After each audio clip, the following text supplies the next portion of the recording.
This is DinoCaster reporting live from Mahea's property here in West Jordan, Utah.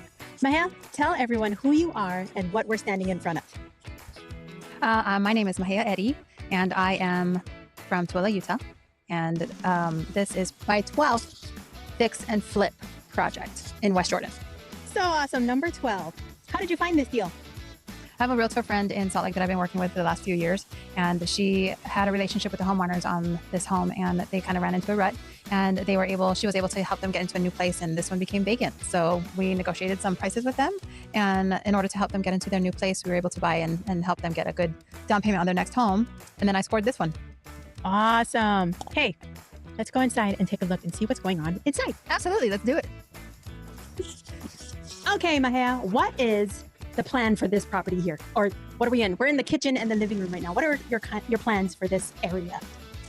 So it's actually a lot of it's been done already. We knocked out a big wall that was right here. There was a big wall that separated the dining and the living and the kitchen area. So we are going with an open concept. So we've opened up that wall, and we'll have new cabinets and a new kitchen area with the dining area still will be here, but we'll have a big kitchen here with more counter space, more storage. And then we are in the the living area. And we've actually created a new fireplace focal point here in the living room. So we're in the middle of doing a whole bunch of stuff. Yes, this is an active construction zone, so beware. So this was a used-to-be bathroom, right? It used to be a bathroom. It's still a bathroom. Completely gutted out. This thing's gonna look awesome when they're done. It's pretty gross. We have to replace some of the subfloor and some of the insulation against the wall. But it's a work in progress. It's right in the middle of gut, so. We're in the basement now. Check this out.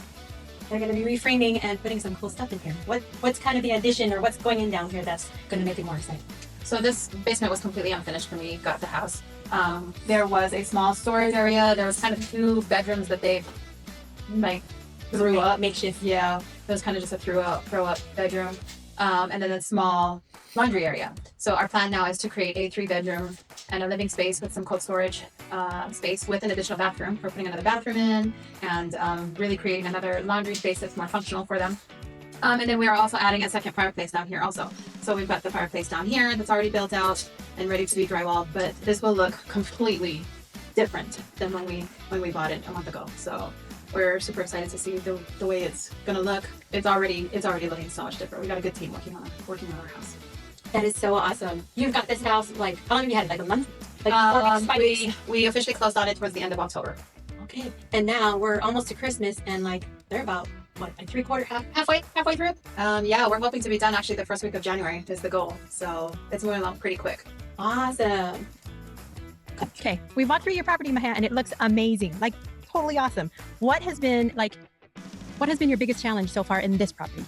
I think our biggest challenge was lining up our contractors for this one. We had a good lineup of people, and then I had a contractor bail on me on the last second. Which was a good thing. He admitted that the project was a little bit too big for him, which was fine. I completely appreciate the honesty, and so it was trying to pick up from there to get someone that can come in at last second and to finish up the work. So there was a relationship still saved there, and we were able to build some new contractor relationships with this one.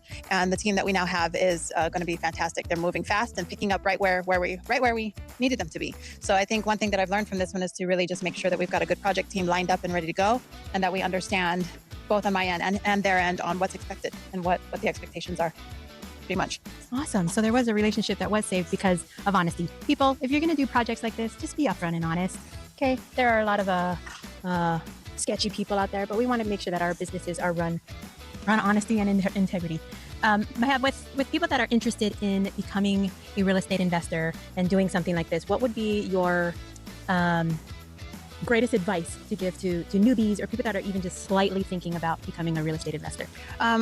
So I think a lot of people worry about the support that you'll get and that you have to be loaded with money to do investing. And out of all of my projects, 90% of them I've done them without any of my own money or any of my own credit. I've got partners and credit partners, equity partners that help me do these projects. And so I've been able to be successful on doing these projects without using any of my own money. So becoming a real estate investor has really been a life-changing experience for me because it changes a lot of myths that we walk into thinking that we have to be a certain way, or we have to have a certain credit score, or have a certain amount of money. And you really don't. You don't. I've been doing this for 2 years now, and not once have I had to run my credit or put down any of my own money or any of that. That's so awesome. So with all of this, you've been doing this 2 years. Mhm. Has there been any moment in your 2-year journey where you've felt alone, like you're doing it by yourself? Or do you feel that there was by yourself, or is there somebody that can help you? Do you have a mentor that you go to? I have a whole community of mentors. They're the people that introduced me to our community are like my mentors. I lean on them quite a bit, but they're a whole community of people that if I have questions, or even if I need someone, there's always somebody there that can support me in that certain way. So yeah, we've got support everywhere in our community, and I haven't had any problems with trying to find some more support or education or anything like that, because everything's been right at my hands to do that. So awesome. So awesome. Maha, thank you for taking your time to hang out with me and allowing us to go through your property and ask you some questions. If you found any value or would like to follow along this DinoCaster's journey in finding real estate investors and going through their awesome properties, like and subscribe to this channel. You'll see lots of me, and you'll see a lot of my twin sister. I don't know if you've noticed or not, but she'll be here helping me on this channel. And if you want to reach out, I will travel down to St. George, and I will travel up to, what's the farthest? Up to Cache Valley to come and see your properties and interview you. Have a great day.